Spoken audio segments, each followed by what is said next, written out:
Shalom, shalom, boa tarde. Hoje é dia 17 de novembro do ano de 2022.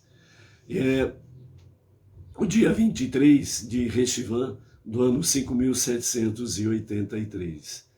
Estamos aí à tarde com a Torá. Hoje, quinto dia da semana, quinto dia para o Shabat. E nós estamos na nossa quinta leitura, que está no capítulo 24 de Gênesis, do verso 53 ao 67. Estamos aí com os resquícios da viagem, né? E o ar-condicionado do busão, o ar-condicionado do ônibus muito forte. E aí as consequências chegaram. Então, vamos tentar fazer aí, de forma resumida, a nossa a tarde com a Torá, no dia de hoje, para que os amados possam não passar em branco, né? E termos aí uma palavra de hoje. E a palavra de hoje que nós temos é Iluminando o Mundo, falando sobre o casamento de Rivka e Issaque. O nosso shalom vai para o Gilvan Freire Lima, da cidade de Paulo Afonso, Bahia, o Edson Batista Filho, Maringá, Paraná, a Raquel Sagrado, o Pedro Reis Silva, de São Carlos, São Paulo, Jonas de Souza, o Joel Silva 63, Canoas, Rio Grande do Sul, a Maristela Maciel e o esposo Ronaldo, da cidade de Raul Soares, o Cláudio do Jardim Botânico, Distrito Federal, a Kaline Mércia, o Pedro Reis, o Cláudio, a Gabriel de Amante, de Paracambi, Rio de Janeiro, o Lucas Chamorro, o Bruno lá de Manaus,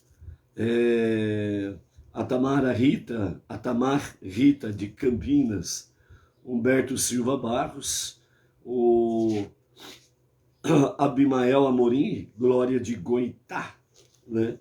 Lá em Pernambuco, né? Então, o nosso shalom aí. O nosso shalom aos amados. E nos perdoe aí pela palavra aí, pela voz, né?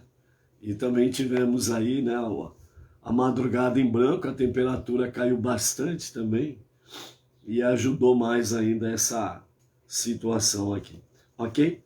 Então vamos lá, a nossa quinta leitura, capítulo 24, versos 53 a 67, onde vamos concluir o capítulo 24. Então nós temos aqui a questão de Eliezer, né? Na sua conversação final com na casa de Rivka, né, sobre a questão de pôr em marcha em direção à casa de Avraham.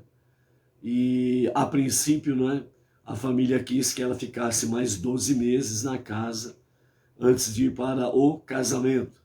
E o servo Eliezer não aceitou e falou, é agora. E aí na discussão lá, então, chamaram Rivka para que ela tomasse uma decisão, uma posição. E então nós temos aí no versículo 55, né? O irmão de Rivka e a mãe replicaram que a jovem permaneça conosco por outro ano ou 10 meses, depois ela irá. E aí então Eliezer disse, não me atrasem na minha missão. Agora que Deus já mostrou o sucesso da minha missão, né, deixem-me ir, de modo que eu possa voltar para o meu Senhor. E aí então o verso 57 fala, né, chamemos a jovem e perguntemos a ela, né, qual seria a sua decisão. E tu irás com este homem? E ela respondeu, eu irei. Vós gostais ou não, eu irei. E eles então deixaram com que Rivka seguisse o servo de Avraham, e assim eles foram para a casa de Avraham. Nessa primeira parte aqui, até o verso 61, nós temos aí o versículo 55, em que nos fala sobre o irmão de Rívica e a mãe, né, que ficaram conversando, questionando o servo Eliezer. Então a pergunta, né, que Rashi faz mas cadê Betuel? Né? Cadê o pai? Onde que está o pai? Né? Então Rashi comenta que, né, Betuel, quando ele se prontificou, quis se manifestar contra o casamento, então, segundo Rashi, um anjo da parte de Deus veio e matou Betuel. Então, por isso que Betuel não entra na conversação aqui. A conversação fica entre o irmão e a mãe de Rívica, né? E como há um impasse, e nesse impasse aí, Eliezer quer retornar imediatamente, né, para a casa de seu amo, Avraham. Então é onde que chamam, né, a Rívica para perguntar a ela se ela quer seguir o Eliezer para o casamento com o seu primo, Isaac, ou se ela vai, entre aspas, né, guardar a tradição e permanecer mais tempo ali com eles. Né? Então aqui, quando fazem a pergunta, né, para a Rívica se ela irá com este homem ou não, e ela responde, eu irei. Aqui, mais uma vez, né, temos aí a palavra de Rashi. Nesse sentido, nós aprendemos que não se deve casar com uma mulher sem o seu consentimento. Então, nesse sentido aí, amados,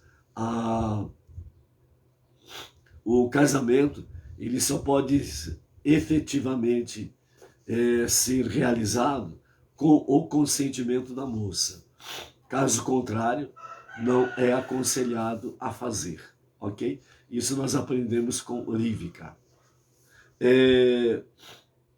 Quando ela respondeu, eu irei por vontade própria, mesmo se vocês não quiserem, né? Que é o versículo 58. Então ela estava determinada. Ontem nós vimos aqui sobre a questão da rosa no meio do espinho, ou do espinheiro. Então nós temos aí de fato, a questão de Rívica, ela realmente estar pronto a sair do espinheiro.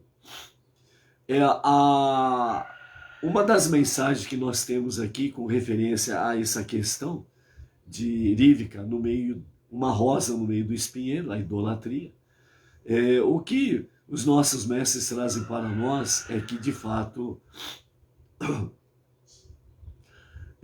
pode sim haver uma rosa, algo muito belo no meio do espinheiro, no meio da idolatria. Significa que nesse momento aqui, Rívica, ela estava sendo retirada desse meio tenebroso, idólatra.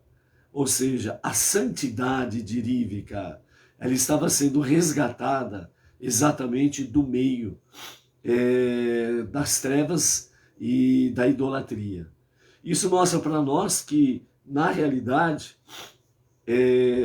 nós precisamos olhar para as pessoas que elas têm no seu interior uma centelha divina. Então, não importa onde ela esteja, não importa as condições em que ela esteja, nós precisamos olhar para as pessoas que têm uma centelha divina no seu interior e, portanto, ela também é a imagem e semelhança de Deus. Então, no meio do espinheiro, no meio da escuridão das trevas, há condições sim de se encontrar um diamante, uma rosa no meio do espinheiro. Então essa mensagem de Rívica vem fortalecer-nos exatamente com referência a esta realidade, ok? A partir do versículo 62 até o versículo 67, nós temos aí exatamente a questão do casamento de Rívica e Isaac. Então, quando realmente Eliezer ele chega e relata para o filho do seu amo tudo que aconteceu, os milagres, etc. e tal, para localizar essa rosa preciosa, esse diamante precioso, no meio de toda o terroso, né? A terra, o materialismo, a idolatria e as coisas negativas pertinentes a isto. A princípio, não resta dúvidas que Yitzhak ficou realmente maravilhado. Mas para Yitzhak isso não era tudo, porque Rivka, ela seria a substituta de Sara. E o que caracterizava a vida de Sara eram os 3 grandes milagres que aconteciam na vida dela. E eles cessaram quando ela morreu, quando houve o ocultamento físico dela. Então, a Sheriná, né, a nuvem da presença de Deus sobre a tenda de Sara, as luzes de Shabat, que ela acendia e permaneciam acesas durante toda a semana, até acender a próxima, as próximas luzes de Shabat. Bem como também os pães especiais de Shabat, a halá, eles permaneciam como tinham acabado de sair do fogo até o próximo Shabat. Então essas 3 grandes características de milagres na vida de Sara era algo que precisava ser restabelecido na vida de Rivka, ou através dela esses milagres vierem a acontecer, voltarem a acontecer. Então, a princípio, segundo os nossos mestres, segundo Rashi, segundo o Talmud, nos fala que Yitzhak não casou imediatamente com Rivka. Então ele a recebeu e ela começou a fazer, né, as atividades de uma casa. Ela começou a cuidar da casa, da tenda. E ao começar a cuidar da tenda, onde era a tenda de Sara, por isso que nós temos aí exatamente a questão em si, que nos fala, né, que a tenda de Sara, sua mãe, que é onde nós encontramos a expressão em que Yitzhak, ele leva a Rivka para a tenda de Sara, a sua mãe. Então aqui os nossos mestres falam que exatamente sobre a questão em 3 tempos, né? Que é o que? A tenda, um milagre.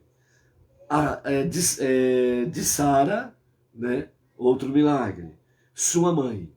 Então são características que norteavam a vida de Sara e há características que norteavam os milagres, né, na vida de Sara. Então, quando nós vemos essa realidade, né, em que, de fato, Yitzhak, né, ele leva Rivka, né, para a tenda de sua mãe, né, a tenda de Sara, sua mãe.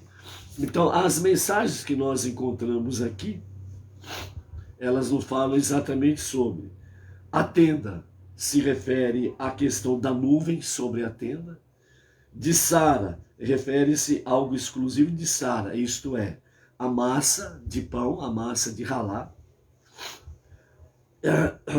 que ela preparava sozinha, né, para os pães especiais de Shabat. Sua mãe refere exatamente a mitzvah dada às mulheres judias, em geral, especialmente às mães judias, de acender as luzes de Shabat. Nesse mesmo sentido, Rashi ele comenta, primeiramente, né, as práticas íntegras. Primeiramente, o milagre conectado com uma mitzvah, o acendimento das velas de Shabat, que indicam sua devoção ao cumprimento da mitzvah, certo? Ou seja, a obediência à vontade divina, a obediência à mitzvah, ou mitzvot, né? Falando de 2 luzes, 2 velas. O segundo aspecto, o milagre conectado com suas atividades, que era exatamente fazer a massa dos pães e retirar a ralá daquela massa. E terceiro, um milagre que não era diretamente conectado com as suas atividades, que era exatamente a nuvem sobre a sua tenda. Então, quando a semana passou, e Isaac, ele realmente viu tudo isso acontecendo. Então, realmente, foi aí que Isaac, né, como fala o verso 65, Isaac trouxe-a para a tenda de sua mãe, Sara, e ele casou com Rívica. Ela tornou-se sua mulher e ele a amou. Isaac, então, foi consolado pela perda de sua mãe. Então, nesse sentido, nós vemos aqui realmente as questões referente a Rívica em substituir Sara. Rívica, ela passaria a ser, de fato, né, a mãe das nações. Então, a sequência das matriarcas, né, Sara, Rívica, Leia, Rachel, né, as mães, né, por assim dizer, do povo judeu. E nesse sentido, seguindo realmente o padrão de Sara. Por isso que a Paraxá ela chama Raie Sara, a vida de Sara. A vida de Sara foi 127 anos. Amanhã nós vamos comentar novamente sobre essa questão dos 127 anos, tendo em vista que ontem caiu o sinal da internet e nós perdemos o final da live, ok? E amanhã nós vamos repetir e concluir a visão dessa questão dos 127 anos de Sara, né? 127 anos de Sara. E aí, o nosso Rebbe Menachem Mendel, dentro desse aspecto aqui de Rívica, ele foca principalmente sobre a questão de iluminar, né? Iluminar o mundo. Os irmãos aí, né, os amados aí, né, desculpem aí a questão da voz, a gripe, a rinite alérgica, né, o retorno lá do Congresso de Liderança, né, o Congresso Nacional de Liderança, o ar-condicionado estava muito forte. E parece que quando você pede para o motorista aumentar a temperatura, parece que ele abaixa mais, né? Parece que entende o contrário, né? Para aumentar a temperatura, ele acha que é para abaixar mais a temperatura, né? E é complicado isso daí, né? E aí, então, né, as nossas escusas aí por essa situação aí, ok?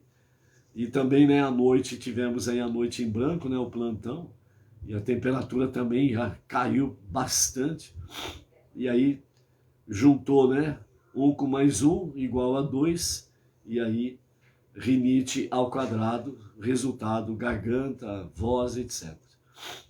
Então o nosso Rebbe Menachem Mendel, ele foca sobre a questão de iluminar o mundo, que é de fato um objetivo, uma essência da nossa existência. É iluminar o mundo, é não deixar com que as trevas venham dominar o mundo. Por isso, para o dia de hoje, nós deixamos aí o Salmo 40 para exatamente, em especial, não somente para o mundo, para as nações, mas em especial para a nossa nação, o Brasil, e para os brasileiros, os nossos irmãos, o Salmo 40, né? Esperei com paciência no Eterno, e ele inclinou para mim o seu ouvido e ouviu a minha prece.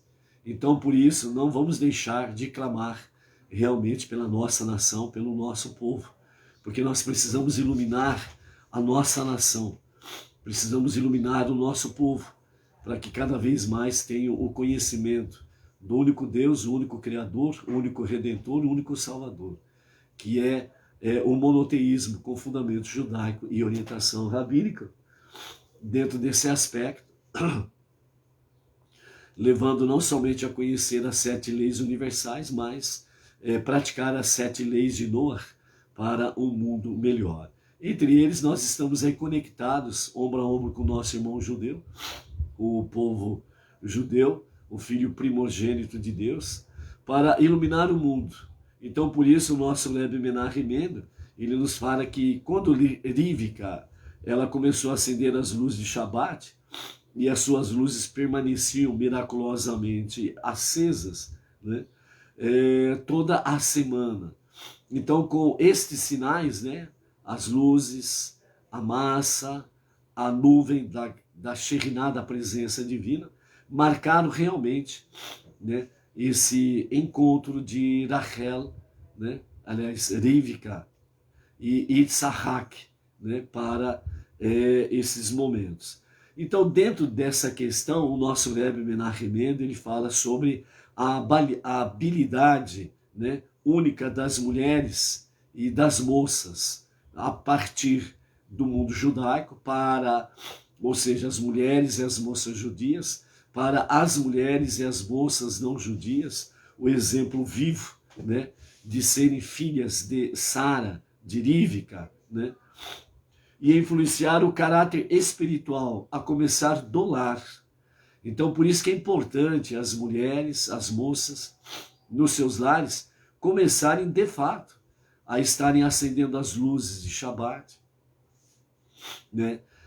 Vai se preparando também para fazer os pães especiais de Shabat, tirar a porção, né, a halá da massa, certo? Então, por que isso? Porque o nosso Rebbe, ele enfatiza o caráter espiritual do lar, iluminando com a santidade do Shabat ao longo de toda a semana seguinte. Isso significa que toda mulher e toda moça, quando ela acende as luzes de Shabat, ela está fixando a luz para o seu lar e a sua família para toda a semana que vai entrar na sequência. Então, é iluminar o mundo, a começar do próprio lar. Por isso, é de fato essencial que as mulheres e as moças acendem as luzes de Shabat. Embora a luz das velas possa ser visível fisicamente por um período de tempo limitado, curto, a sua iluminação espiritual, ela permanece durante toda a semana, ok? Então, veja bem, quando a mulher, a moça, ela acende as luzes de Shabat, fisicamente, por algum tempo, um curto espaço de tempo, algumas horas, as luzes ficam acesas e se apagam, fisicamente, materialmente falando.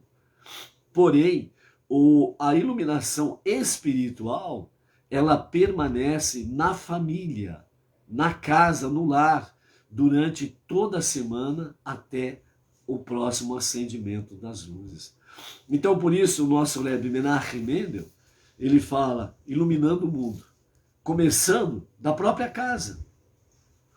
Por isso, em outro ensinamento, o nosso Rebbe, ele fala, a luz que há em você precisa iluminar a sua casa. A luz que está na sua casa, ela precisa iluminar a rua onde você mora. Precisa iluminar os vizinhos da onde você mora. Precisa iluminar, de fato, né, a cidade onde você está. Então esse é o desafio para as mulheres e as moças, o acendimento das luzes, para que as luzes espirituais permaneçam acesas durante toda a semana e estas luzes venham iluminar não somente a tua casa, mas iluminar toda a rua, todos os vizinhos, a sua cidade e se estendendo para a sua nação.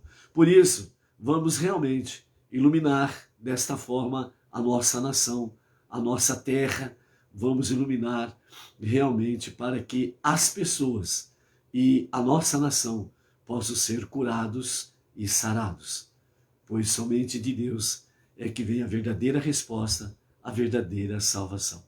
Ok? Vamos seguindo por aqui, amados, pela graça bendita de Hashem, que possamos aí ter uma recuperação rápida, para que amanhã possamos aí estarmos novamente juntos na preparação para o Shabat semanal, né? Que amanhã é o 6º dia. Então, vamos em frente, ilumine o mundo. Comece a iluminar a sua vida, a sua família, a sua casa, a sua rua, a sua cidade, o seu estado, o seu país. Deus confiou para cada um de nós essa tarefa sublime, transformar o mundo para ser a sua morada. Por isso, nós queremos que Deus seja a nossa morada. Shalom, shalom. Até amanhã.